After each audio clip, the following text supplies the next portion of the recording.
Fala, investidores, sejam muito bem-vindos ao canal Planileiro Investidor, o canal dos fundos imobiliários, e nesse vídeo nós vamos falar do relatório gerencial do informe mensal de dezembro de 2024 do fundo BRCR11, fundo de lajes corporativas. Então a gente vai ver aqui, tem algum tempo que a gente não fala aqui no canal, tá? Então a gente vai ver aqui algumas informações atualizadas, né? O relatório mudou um pouquinho aí de layout, né? Acho que a saída do Semesp fez bem pro fundo, né? Até o relatório aí deu uma melhorada, tá? Então a gente vai ver alguns números aí interessantes. Fundo pode ser uma oportunidade, tá? Fundo já tem um fundo com mais de 10 anos de mercado, acho que vai para o 13º ano, e é um fundo antigo que tem buscado agora uma reestruturação, tá? E a gente vai ver se ele está bem, se está muito abaixo, qual a expectativa de distribuição para os próximos meses. Então fique ligado aí conosco nesse relatório, está muito interessante, tá? E se você ainda não é inscrito no canal, então se inscreve no canal, não perca tempo, tá? Ajuda a gente aí, deixa o seu like também, tá? E o relatório gerencial, esse que a gente vai ler, vai estar na descrição do vídeo, assim como o link do nosso grupo do Telegram, grupo aberto, que você pode conversar com outros investidores. Vamos lá então, esse fundo da BTG Pactual é um fundo que tem aí mais de 12 anos de mercado, tá? O IPO dele aqui, ó, 2012. Fundo que tem taxa de administração e gestão que somam aí 1,35%, mesmo com o desconto da taxa aqui, como a gente verifica aqui embaixo, é um dos maiores, tá? É um dos maiores aqui que a gente lê aqui no canal. Vamos deixar isso aí para lá, né? Vamos partir aqui para o objetivo do fundo, que é investir aí, né, em lajes corporativas essencialmente, tá? O fundo tem imóveis em São Paulo e no Rio de Janeiro, e é um fundo, como eu falei, um dos mais antigos de lajes corporativas, negociados na Bolsa, tem quase 13 anos de mercado. Bom, comentários aqui do gestor e fala sobre a competitividade do mercado, é um fundo que já tem muito tempo, então está ali consolidado, né? Tem ativos classe A, tem uma absorção líquida positiva, e fala que tem maior presença semanal nos escritórios, ou seja, o pessoal trabalhando presencialmente, redução do trabalho remoto, fortalecer a sua relevância para os locatários e investidores. Fundo que segue as suas estratégias aí desde o início, né? Inclusive a estratégia aí de reestruturação, reoxigenação, sei lá, mas tá vendendo aí ativo, tá comprando. Quer dizer, agora só tá vendendo, né? Tá se desfazendo das bombas, né? E tem melhorado, mas o preço de mercado despencou, tá? Junto com os outros fundos. O fundo encerrou hoje, aí, dia 3 de janeiro, cotado aí um pouco mais de R$ 40, fundo 52% abaixo do seu valor patrimonial. E em dezembro, o fundo distribuiu 50 centavos por cota. Então, o fundo distribuindo mais de 1,5%, não, 1,20%, né? Já que o fundo está cotado aí a 40, né? Mas em dezembro ele estava um pouquinho acima, né? Desse valor, desse de valor de R$ 40, a gente vai ver mais para baixo.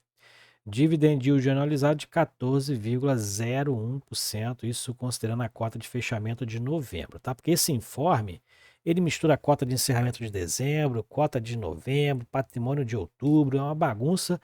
Por quê? Porque ele anuncia esse informe sempre antes do seu anúncio, que é no quinto dia útil. E aí ele fala do mês anterior, ou seja, 2 meses atrás. E aí bota a cota de fechamento de dezembro, mais com informações de novembro, enfim, faz um rolo de japona do caramba. Mas vamos tentar entender aqui, né? Importantes são as notícias em relação, né, à gestão e ao patrimônio. E ele fala que concluiu a reavaliação, o fundo faz ali 2 reavaliações no mês, né? Inclusive teve um aumento no valor dos ativos de quase R$ 7 milhões. E ele segue aqui também em relação à venda do edifício Brazilian Financial Center, o BFC. Então o fundo vai vender a parte aí, né? A venda por opção de compra, provavelmente do locatário, né? Ou do antigo vendedor, né? Que de repente virou locatário, não sei qual foi o rolo que teve aqui. Mas teve uma opção de compra ali efetuada de 7 milhões que o fundo vai receber agora em janeiro. E aí, com isso, o patrimônio líquido do fundo atingiu 2,3 bilhões, porque esse é um fundo bilionário, R$ 86,80 por cota. Mais para baixo aqui a gente vai verificar os principais assuntos, tá? Não vou parar em tudo. Aqui tem a relação ao valor de mercado, 1,1 bilhão, um fundo de mais de 2,3 bilhões de patrimônio líquido. Então é um fundo que está aí mais de 50% descontado no mercado. Agora está com 9 imóveis, depois que se livrou do Semesp, né? Estava com uma vacância bem alta, difícil de reestruturar ali aquele Semesp, e era um fundo que o fundo tinha participação indireta, através do próprio fundo imobiliário Semesp, né? E aí o fundo então se livrou do Semesp, isso reduziu a vacância, né? E, e aí também reduziu a quantidade de imóveis, o patrimônio, né? E agora a cota patrimonial, R$ 86,77. A vacância financeira está em 11,7%, a vacância física em 13,1%. Mas aqueles imóveis que estavam, né, os ativos que estavam em segunda e em terceira colocação em relação à vacância, continua a mesma coisa, tá? A gente vai ver mais para baixo. Não mudou nada, só saiu o primeiro colocado.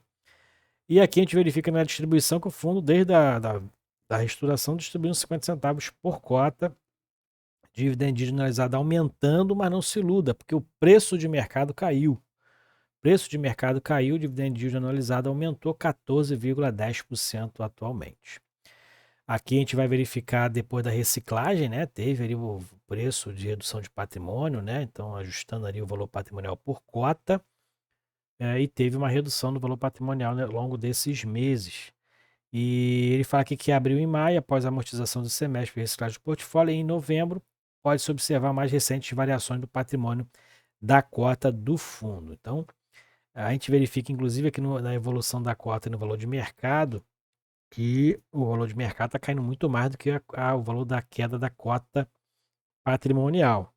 Olha só, 41,60 foi que encerrou aqui dezembro.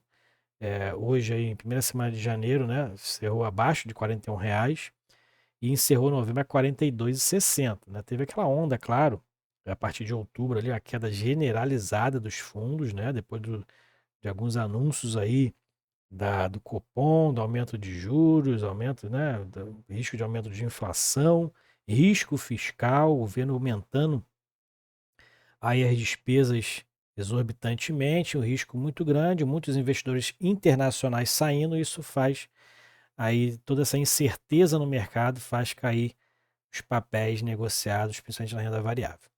Dezembro, o fundo então teve um retorno negativo de 1,2%. E aqui na receita por locação, é claro, o Semesp tinha receita apesar da vacância, tá? Teve uma queda de quase R$ 5 milhões na receita do fundo, e essa foi a receita agora após a reciclagem do portfólio, a receita dos imóveis que o fundo tem atualmente. Aqui nas informações financeiras a gente vai verificar o desconto em relação ao valor patrimonial, ó, mais de 52%, então está maior que isso aqui porque o cota de mercado está abaixo dos 41, né? E aqui a gente vai verificar também que o fundo está com volume de negociação no mês de 29,4 milhões, o que dá um volume diário de R$ 1,5 milhão. O fundo tem uma boa liquidez, né?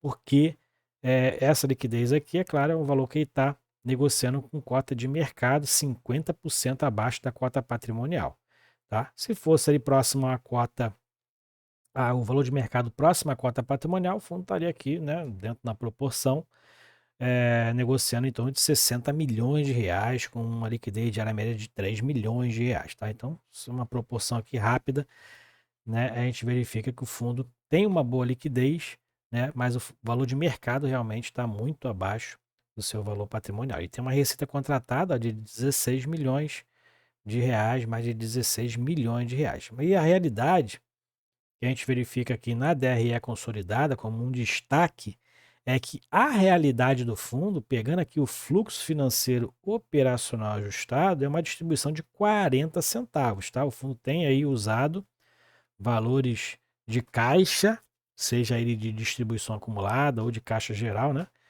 Mas tem usado caixa para distribuir um provento de 50 centavos, tá? O que a gente verifica aqui dentro do fluxo financeiro operacional, de uma forma aqui bem simples, é que o fundo está tendo resultados financeiros, né, de caixa menor do que o que ele tem distribuído. Aqui em relação à curva de amortização das dívidas, o fundo tem obrigações ali de longo prazo, né, de aquisição de imóveis, então tem aqui 88 milhões para 2025, então o fundo tem enrolado essas dívidas aí sistematicamente, tá? E ele tem, o custo da dívida não é tão alto quanto alguns têm aí, valores bem exorbitantes, né, do custo da dívida. A CDI mais 13,5% foi no início da contratação e agora está CDI mais 2 praticamente. Então, muito abaixo do que a gente tem verificado nos outros fundos aí. Então, relação que o fundo tem uma boa aí, bom crédito aí no mercado para captar recursos. Em relação à vacância, que foi um destaque, né? Porque depois da saída do Semesp, que era a maior vacância que o fundo tinha e também era a maior área bruta locável, se não me engano, do portfólio, né? E impactava muito ali em relação à vacância, que depois que eles saíram, a vacância, lógico, caiu em torno ali de 18, 15%, mas não é só a saída do semestre que caiu a vacância. O fundo tem feito os novos contratos aí, e o que a gente verifica aqui de outubro para dezembro foi uma queda relevante, dentro de setembro para novembro, né, que foi uma queda relevante na vacância aí do fundo, né, de quase 3%, caindo para 11,7%. E ainda vai ter aí o reajuste da inflação, né, nesse período aí, nesse primeiro trimestre, que pode aumentar um pouquinho também a receita do fundo. E a previsibilidade de distribuição, ó, é manter os 50 centavos aí praticamente no primeiro trimestre, uma variação entre 45 e 52 centavos, essa é a expectativa de distribuição, e com base no valor de mercado, que dá uma distribuição acima de 1% aí tranquilamente, 1 a 1,10% de distribuição. Então, pode ser também algo interessante aí. E aqui é o portfólio, ó. Portfólio que eu falei, aqueles que era o segundo colocado e o terceiro colocado na vacância, passou a ser o primeiro e o segundo, então, com uma vacância bem elevada ainda, não tão relevante no Exetal, que tem apenas uma área bruta de 7.500 metros quadrados, representa 5,7% da receita, mas com maior relevância na Torre Almirante, né, que tem mais de 50% de vacância, tem 25% de área bruta locável, é o segundo maior em área bruta locável e representa 16%. Então o fundo está perdendo aí muita receita com a Torre Almirante, né, e tem aí apressar para poder fazer as ocupações. A Torre Almirante é no Rio de Janeiro, tá? Que a gente verifica que em São Paulo tem esses daqui, o Exetal que é segundo colocado em percentual de vacância, está em São Paulo, EZ Tower, e aqui a Torre Almirante, ó, que tem uma representação maior na vacância, que está com 47% de ocupação,